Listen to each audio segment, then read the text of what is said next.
Rahimakumullah. Kembali kita melanjutkan kajian kultum kita.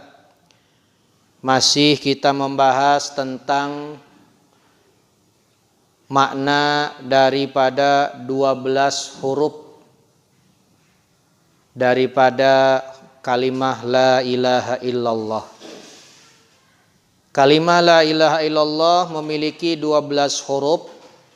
Ini adalah sebuah isyarah terhadap 12 kewajiban yang harus kita laksanakan kalau kita ingin la ilaha illallah kita berfungsi dengan baik, bisa membuka pintu surganya Allah Subhanahu wa ta'ala.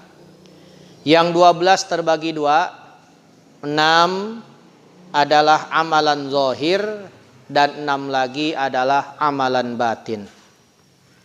Fa amma zahiratu, adapun amalan batin yang 6 dari yang 12, fat toharatu, pertama adalah toharoh, bersuci. Kemudian wassalatu, dan salat. Orang yang la ilaha illallahnya akan berfungsi dengan baik adalah mereka yang pertama bersuci, yang kedua adalah salat. Jadi kalau ada orang baca la ilaha illallah tapi dia tidak sholat, maka la ilaha illallahnya ini akan artinya kurang mantul, ya, tidak akan berfungsi dengan baik. Kemudian yang selanjutnya wa zakatu, dan zakat. Ada zakat mal, ada zakat fitrah. Ini adalah bagian daripada kewajiban kita. Orang kaya yang sudah berkenaan, yang sudah kena kewajiban zakat, maka wajiblah dia zakat agar la ilaha illallahnya itu bisa dia gunakan untuk membuka pintu surganya Allah Subhanahu wa ta'ala. Kemudian yang selanjutnya adalah wassaum, puasa di bulan Ramadan. Nah, mereka walaupun mulutnya terus-terusan baca la ilaha illallah, la ilaha illallah, tapi nggak puasa di bulan Ramadan, bagaikan kunci yang kurang gigi, macet, kagak bisa dipakai itu kunci. Ya, puasa Ramadan jangan ditinggalkan. Kemudian wal hajju, dan haji, bagi yang mampu, bagi yang memang ada peluang untuk ibadah haji, berangkat haji, wajib dia berangkat haji. Tapi kalau bagi mereka yang memang kebetulan belum mampu, ya tidak wajib berangkat haji. Ya. Kemudian wal jihadu, dan jihad, membela agama Allah Subhanahu wa ta'ala. Jihad itu bisa dengan jiwa. Jiwa kita korbankan untuk agama Allah. Dari mulai mengorbankan nyawa, kemudian juga mengorbankan kesehatan demi agama Allah. Mengorbankan raga, mengorbankan waktu, tenaga. Kita korbankan di jalan Allah Subhanahu wa ta'ala. Ini adalah sebuah jihad fisabilillah. Ya.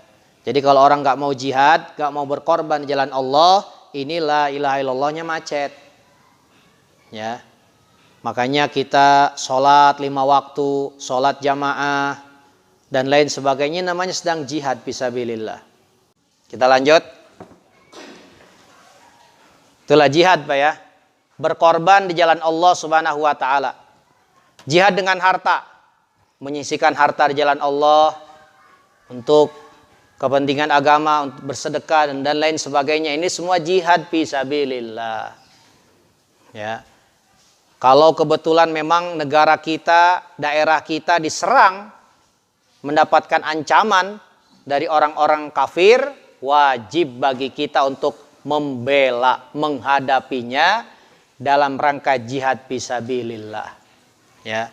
Ini jihad itu nanti ada jihad fisik, perang seperti di zaman Rasulullah SAW melawan orang-orang kafir, meninggikan kalimatullah. Nah, sekarang perang sedang tidak terjadi, tidak ada perang. Nah, kita bisa jihad dengan jalan yang lain. Ya, jihad menyisihkan waktu, menuntut ilmu. Ini namanya jihad, Pak. Bapak di rumah harusnya berkumpul dengan anak istri buka puasa bersama tapi bapak menyisihkan waktu menghadiri pengajian, ini sebagian daripada jihad, menyisihkan waktu kita untuk agama Allah Subhanahu wa taala, ya. Jihad. Ada juga jihad yang luar biasa, memerangi hawa nafsu. Ini juga luar biasa, ya. Nafsu yang selalu mengajak kepada hal-hal yang dimurkai oleh Allah, kita lawan nafsu tersebut. Ini namanya mujahadatun nafsi. Itulah ibadah kewajiban zahir.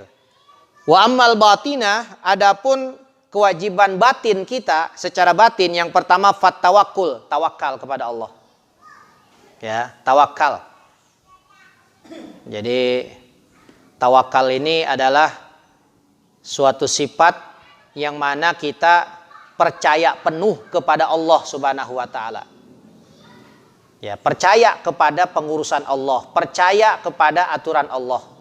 Pasrahkan urusan kita kepada Allah setelah kita berusaha. Nah, kayak sekarang nih, sedang ada pandemi corona, kita sudah usaha, kita sudah laksanakan saran-saran kesehatan, saran-saran medis. Hasilnya tawakal kita kepada Allah. Motor sudah kita kunci, bahkan sudah kita kunci ganda, sudah kita kunci setang, barulah kita tawakal kepada Allah. Serahkan motor itu, titipkan kepada Allah. Jangan belum dikunci setang, bahkan kuncinya ditaruh di situ, bilang tawakal sama Allah, ini tidak pas. Jadi pasrah kepada Allah setelah ikhtiar. Tawakal. Kemudian yang selanjutnya adalah tafwid. Tafwid itu at-taslim lillah fi jami'i umurihi. Menyerahkan segala urusan secara total kepada Allah Subhanahu wa taala, bahkan wa wa'ala minat tawakkul. Ini lebih tinggi daripada tawakal, Pak. Jadi 100%. Jadi pemasrahannya kepada Allah jauh lebih maksimal dibandingkan dengan tawakal. Ini urusannya panjang, nanti diceritakan dalam ilmu tasawuf. Kemudian wasabru, dan sabar. Sabar itu artinya menahan diri, Pak. Menahan diri untuk tidak melakukan hal-hal yang dilarang oleh Allah ketika kita mengalami hal-hal berat. Sabar, Pak. Ya. Ketika usaha kita lagi sulit, dia bersabar. Contoh sabar, tetap sholat 5 waktu. Tetap dagang dengan jujur. Tetap tidak mengambil jalan pintas. Tetap dia berusaha mencari rezeki yang halal. Padahal lagi sulit, itu namanya sabar. Sabar, Pak. Ya, kewajiban kepada Allah tetap dia laksanakan.